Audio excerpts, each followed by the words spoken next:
Hey guys, so we're going to be doing exponential functions from tables and graphs. And I'm sorry, but you're going to get a little bit of my baby in the background.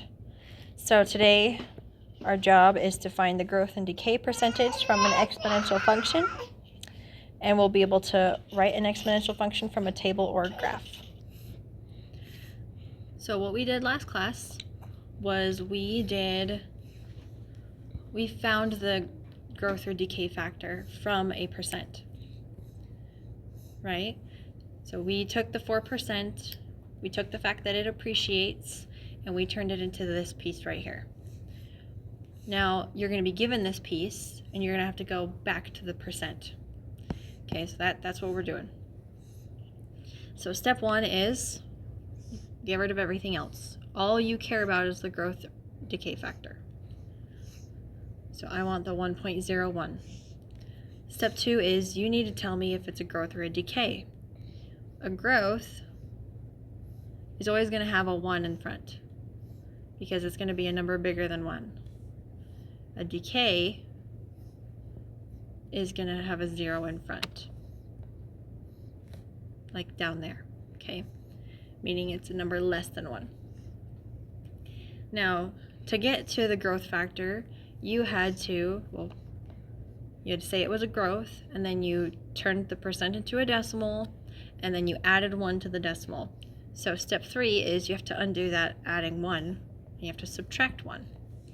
So I'm going to take the 1 away, and I'm left with 0.01. That's my decimal right before I convert to a percent. Converting to a percent, there's a couple ways to do it. There's a button in your calculator that does it. But I think the easiest way is move the decimal back 2 places.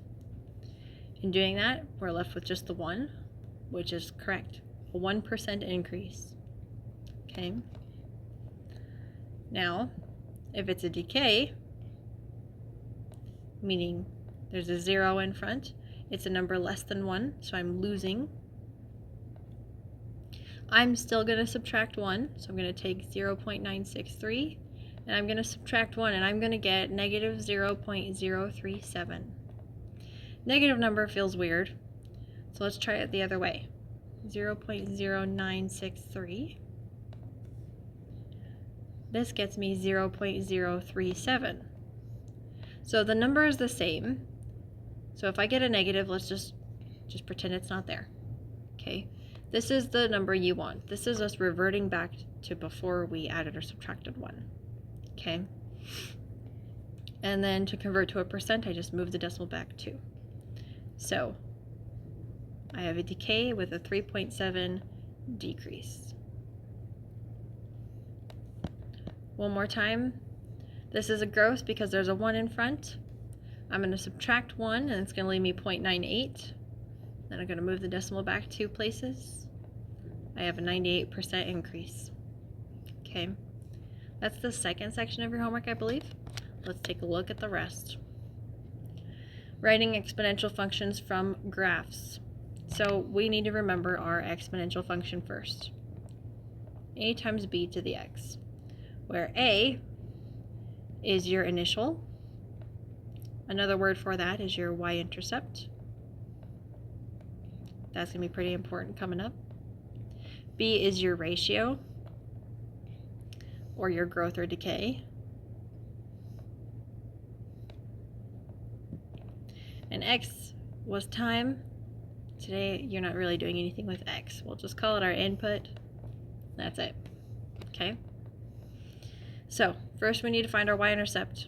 Y-intercept is always your a value. So I'm going to take a look here, and I'm going to be like, oh, look at that. There's my y-intercept. And that is at 1. So, right off the bat, I know that a equals 1. Now, to find my ratio, I need to find how much it's multiplying by. And to do that, I need to do my second divided by first. We talked about that in 9.1 for just a second. What I'm doing is I'm figuring out from here to here, from here to 1, how much am I multiplying by? So I'm at 1 and 2. 1 times 2 gives me 2. So I know that b is going to be 2 this time. But if I didn't know, I would do the second term, which is 2, divided by 1, which again is just 2. So I know that my b is going to be 2. At that point, step 4 is plug in your pieces. You're going to leave x alone. X is going to stay x. But your start, your y-intercept is 1. To get to the next point, you're multiplying by 2. So notice when I go to my next step, I'm at 4, right? 1 times 2 is 2. 2 times 2 is 4. This is what goes into delta math. So let's try it out. My y-intercept now is 2. And to get from 2 to 6, that's 2 times 3 is 6. Or I could say 6 divided by 2 is 3. That would be my common ratio formula. Let's see. My y-intercept is 1. And at x equals 1, I'm at 2. So 2 divided by 1 is 2. And the last one is a little trickier. I'm now at half. So my y-intercept is a half.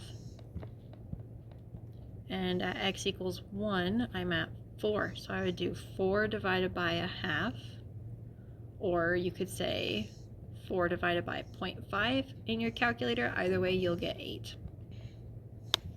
Okay, almost done. Same steps, but now we're doing it from a table. I added this little caveat here. The initial value, or when x equals 0. So when x equals 0, that's our a value. So here in our table, x equals 0 at 4. So 4 is going to be my a, and ab to the x. B is still how much it's multiplying by. So again, you could do 12 divided by 4. That's your second term divided by your first term. Or you could say to yourself, 4 times what gets me 12? Either way, you'll get 3. And this is what you'd put in a delta math. 2 more times. This is my y-intercept, so 5. And then 2.5 divided by 5 is a half. Or 0.5 in your calculator. It'll take either. Delta math will take either. And then my y-intercept now is 0.01. And in my calculator, I would do second divided by first, which is 0.04 divided by 0.01, which is 4. Okay. So that is all there is to it for 9.3. Try out the homework and email me if you have any questions. Thank you.